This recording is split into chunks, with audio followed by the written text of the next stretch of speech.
Hi, I'm Brickroad, and this is Final Fantasy XV. This is one of my favorite Final Fantasy games to come out in recent years. I don't want to do a full review on the game because it's still pretty new, and in case you haven't had a chance to play through it yet, I don't want to spoil a whole lot about the game, except to say that I really liked it. I loved the story, I loved the characters, I loved the gameplay, etc, etc, etc. I love the boy band. These are the boys. What's up, boys? How you doing? But Final Fantasy XV really surprised me in a lot of ways, and one of the ways it surprised me is how it has a hidden endgame dungeon that might be the most genius endgame dungeon in the series. Like, I like this dungeon better than... let's just run down the list. 4 didn't really have endgame dungeons, except for the final dungeon, or the bonus stuff on the advanced version, which we don't talk about. 5 had stuff like the Phoenix Tower. 6 had, like, the Fanatics Tower. A lot of towers, come to think of it. 7 had that, like, puzzle forest thing that you go through.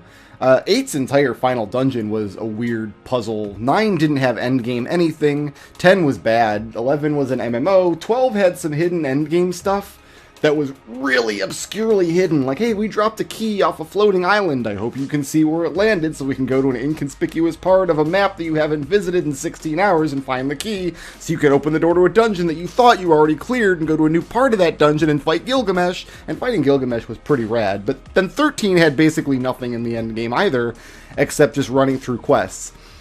So the fact that this game had a hidden endgame dungeon at all was baffling to me, and then the fact that it was so good was even more baffling, and what made it good was most baffling at all, because 2 words: precision platforming. And so, cats and dogs, we're going to jump right on in here into Final Fantasy XV, and I'm going to do a run-through of the hidden endgame dungeon, the Pitioss Ruins. And this dungeon really impressed me. It took like 6 hours for me to clear the first time. And I'm not going to go into what you need to do to unlock this dungeon. I guess unlock is the wrong word. Discover is a better word. It's not like you do some arbitrary thing and then the dungeon opens up. The dungeon is here, and the trick is finding it. And Final Fantasy XV is an action-ish game, which means you've got to jump, you've got your sword attack that you can do, and basically the controls are very stiff, and you wouldn't think that precision platforming is a thing you can do in this game. And in fact, most of the dungeons you go through have like hidden walls and things to make sure you can't fall off ledges, and the Pitioss Ruins have none of that. No hidden walls to help you. You just fall into the hole and respawn in the area. Look how cool this dungeon looks, for one thing. So yeah, what really impressed me about this dungeon was how well the platforming worked. Like, it didn't feel like this game would have platforming challenges in it until I got to this dungeon, and I'm like, oh god, they made platforming challenges? Why would you do that? But they really work very well. So, I stepped into this dungeon and I'm looking around and I'm like, holy crap. Because you see these shiny blue things off in the distance there. Like, there's one right just like to the top up and left of Noctis's head right there on that ledge. There's another one over there on that like little rocky outcropping. I think there's some more over on Beardo's arms that we can't see yet because they're on the other side. That's a hole. We found the hole. Don't worry, guys. We started out this LP finding the hole. We're in good shape. But those little shinies, there's another one over there in the darkness, those are treasures. That's this game's version of the treasure box. So the first thing I noticed when I walked in, other than just the layout of the place and how it looks like something that fell out of Tomb Raider, I'm like, I've got to go over to that ledge and get that treasure? That doesn't make any sense, because that ledge is way narrower than anything else you've had to navigate in the game. And the ledges that you do navigate like that, you can't walk across. There's like a button prompt, and you push the button, and then Noctis automatically walks across it. So let's get to work solving the Pitioss Ruins. I've done this dungeon 3 times now, and I hope I have most of it in my working memory. But if I don't, that's just hilarious. That's a hole. We found the hole again. I think what we want to do first is go down here. Yeah, first thing we want to do is go past this moving wall. Well, it's a moving wall, you would think, at first glance. But as it happens, it's also... Okie dokie. No, that's fine. That's fine. As it happens, it's also a moving platform, but you don't know that until later. And that was one of the first, like, oh, okay, I get it. Like, aha moments I had in the Pitioss ruins was when I discovered that they're not just walls, they're also platforms. Like, every surface in this place serves a couple of purposes. Cake, baby. Cake, baby. I don't know what kind of cake Noctis expects. So then you get to this little alcove here, and you're looking at this, and this looks too steep to climb, but you can actually walk right up it, and it's fine. And you don't think anything about it now, but this is a steep 45-degree grade, so Noctis can just walk around on 45-degree grades. There's that same hole again that I fell into. Cake, baby. I cannot articulate enough like how impressed I was with this dungeon, because I thought when I first found it, I thought there's no way they're going to do a platforming dungeon in Final Fantasy 15. Like the controls are just stiff. They don't feel great. You cannot really see where Noctis's feet are a lot of the time. But they pulled it off. And now we've got the face, and the face, we can break it. And that opens up. We got right back to where we started. This is our respawn point. But that door will stay destroyed. And now we can go up this 45-degree grade. Start picking up little treasures. So this grade here is too steep to go up. We can't climb that. That's like a, what, like a 70-degree grade maybe? But this... It's all about looking for where you can walk in this early part of the dungeon. And learning that you can walk places that in other dungeons of the game wouldn't be allowed. And at first... My first thought was, okay, so that's kind of breaking consistency, isn't it? Like, the game is changing the rules of where you can and can't walk. But what I really think it is that if they had this kind of platforming in other dungeon sections of the game, where you can fall off any ledge, basically, I think it would have been too frustrating for players who just wanted to kind of get through the story and don't care about all the optional content. Look at this ledge here that I'm standing on. Look at that treasure box there that I can't get to from here. And that's cool because that's like this is the only place in the game that has treasure boxes like that. So now we're going to jump to this ledge. And I'm not going to try to get all the glowies. We'll get the ones that are kind of in the way. But I can make this jump here. Cake, baby. I'm going to keep saying that through the whole Let's Play. Noctis is not going to say it anymore. He's done saying cake, baby. But I'm going to continue to say it until you are all sick of me and unsubscribe. Do I go that way, or I think I go this way? Because now that these moving walls are moving platforms, I thought for sure that that first room was the dungeon. That first room you go in with the big like Beardo statue and the gold balls and things.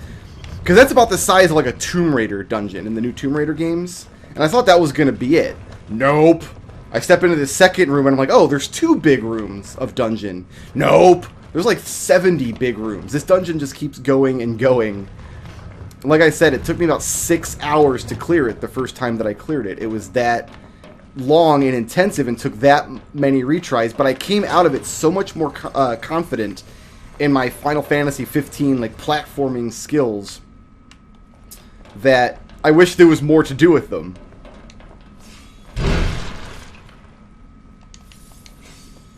Unfortunately, there's not. Well, I don't know. They have DLC coming out, so maybe. Who knows? So what we're doing first is we're going around the place activating buttons. And the more buttons we activate, the more things happen. Like this button we can activate now. That turns on this button, which launches that ball. And if we hadn't raised that cage, that ball would not have landed there. So there's a bunch of little treasures we can grab now. So the first time I did this dungeon, I got to this point. It took me like an hour to solve this much of the dungeon. Like, it was a matter of, like, it was a matter of, like, learning what my boundaries were and figuring out, like, what I was doing with my life in here. And yeah, it took me about an hour to get to this point in the dungeon. I do need to pick up the shinies here. I do need this shiny. Yeah, I'm pretty sure I got it. Oh, why am I going back in here? I don't need to go back in here. Cake, baby. We can go up this way. So you see we activated the switch down there, and the next switch we go is over there. And this is one of the genius things about this dungeon, because it's an incredibly complicated 3D space. This dungeon is so complicated that in the Final Fantasy 15 instruction not instruction manual, the strategy guide, which I have. They don't give a walkthrough for this dungeon. They say it's too complicated. We can't give a walkthrough for it. Click this YouTube link. And you literally go to a YouTube video they have set up showing a walkthrough of the dungeon. But they make excellent use of the complicated space by using light. For one, in this game, you can see Noctis, if you haven't played 15, you can see he's got a flashlight attached to his shirt that he turns on in dark areas. So you're never, ever in complete darkness in this game. The area immediately around you where Noctis is facing is always lit up. But they use those lit buttons that turn on as you progress through the dungeon, so it's always clear kind of what your next goal is. And that's what this first area is kind of teaching you. You're supposed to be looking for buttons, lighting up buttons, and then finding the path to the lit button. And that's what we're going to do now. We can't go back this way. There's not an opening this way. We've got to go around the moving floors again. So we'll jump to here. Oh god, I didn't know you could do that. Holy crap, you can jump straight through there? Oh, I guess you can. There's a break in the pipes up there. Alright, I always jumped around and landed on this moving platform. Well, I'm getting better at the dungeon as I go. My first clear took 6 hours. My second clear, I think, took 2 hours and change, maybe? Something like that. My third clear was about the same as my second. That was my test play for this video. Cake, baby. I'm going to keep saying it. You cannot escape it. Are we going to go down here, maybe? No, there's a button here. But it's not lit yet. We're not meant to be on this particular platform yet. We need to go... Maybe we do need to go back around this way. Oh, maybe down there. Maybe down there is my jam. My jam sandwich. Don't push me off. Don't push... Oh. Oh. But we respawn in this room. The respawns are interesting. The same thing's going to happen. The same thing happened. The respawns are interesting because in some areas, like this big area is kind of like a hub room. And they kind of always respawn you in the same spot. Later areas of the dungeon are much more like linear challenges, I guess would be a good word for them. And I'm not sure which way we're supposed to go from here. I don't think we can reach that button from here, can we? There's no way. Okay, so I don't have the puzzles memorized, so shoot me. We need to make it back. There's a path that's going to go back up and around the top. It might just be the same path we took. That's just in a different configuration now because we've raised that cage. Let's find out. So at this point in the dungeon, I'm like, okay, there's 2 big rooms of these puzzles. Yeah, that's what we were meant to do. This was the path that led us to the cage, but now we've raised the cage. But what's gonna surprise us later is, like, at this point, I thought I was about done with the dungeon. Like, we've solved all the stuff in those 2 rooms. You know, we've done a bunch of little branching paths. Then I hit this button and it destroys Beardy Man's head. Where did that next switch turn on? Up there. Haha. See, now Beardy Man's head is destroyed. I'm like, oh, cool. We're gonna something Beardy Man's head. I think we go across this way, don't we?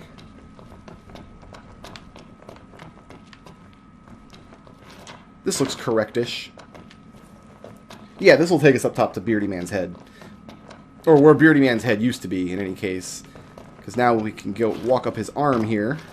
Which is a platform, by the way.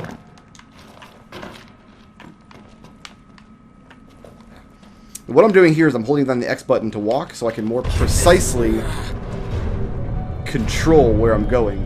And opening this room, you actually get the pop-up that says Pitioss Ruins Dungeon, which is the pop-up you get when you enter a new area in Final Fantasy 15. So we're just now getting into the new area. Also, the dungeon music started. We're not going to listen to the dungeon music, though. We're going to listen to classic Final Fantasy music. Not Type 0, that's not classic. Or Brotherhood, I don't care. Or Dissidia. Or Dissidia again. Come on. There we go. Here's some X-Death music. This might help. So here's our third gigantic room, and the platforming just gets more and more... That's a hole.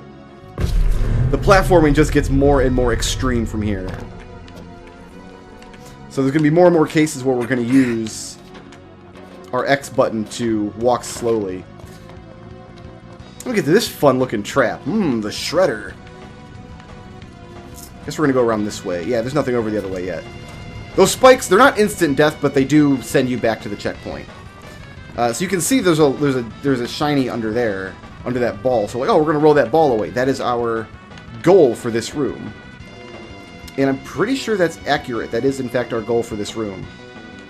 Now, if you don't hold the X button, if you just tap it, Noctis does that forward dodge roll. And before I really learned the difference between those two maneuvers... Oh yeah, this giant thing is rotating now, by the way. This is our next challenge. Before I really learned the difference between those two maneuvers, I spent a lot of time rolling when I meant to walk and vice versa. I don't remember exactly where I'm going here. Yes, I do. I know exactly where I'm going. We're going to wedge ourselves up into this little spot here, so the rolling ball will bring us up to the top. There are a couple little side paths here with more treasure, but I'm going to skip those for now and just try to make my way through the dungeon. Fall down this hole and knock the ball out of the way. This room took me an hour the first time I did it, just figuring out where all the paths were from that rotating drum above us. And that magic flask is like the first really good treasure in this place. A magic flask in Final Fantasy 15. You use your Elemancy table here to create spells, and every time you get a flask, you can hold another spell. So magic flasks are kind of a big deal in this game. So I get to this point in the dungeon, I'm like, okay, this is going to loop back around to the first couple rooms, and I'll break open those shortcut statues that I saw but haven't accessed yet. And I thought for sure I was getting close to the end of the dungeon, and I was feeling very accomplished with myself. Because again, I'd spent like 2 hours getting to this point, give or take. And then that giant rotating drum was like, wow, that's a crazy thing. Like, I was not expecting the dungeon to do that. A giant moving, rotating, spherical platform? Holy crap. That's like some Mario Galaxy stuff, you know? Oh, I see where I'm going. So, oh, I just did it. I tapped X instead of held it. It's nice to know that Noctis' dodge roll is still in fine form, though. And I will apologize in case you have played Final Fantasy 15 and you didn't play the whole game with Noctis' awesome t-shirt and baseball cap outfit. There are lots of other outfits. Actually, there's not. There's like 3 other outfits you can put on him. But I just don't like Noctis' hairstyle. I think Noctis has dumb hair, and I want him to cover it up as much as possible.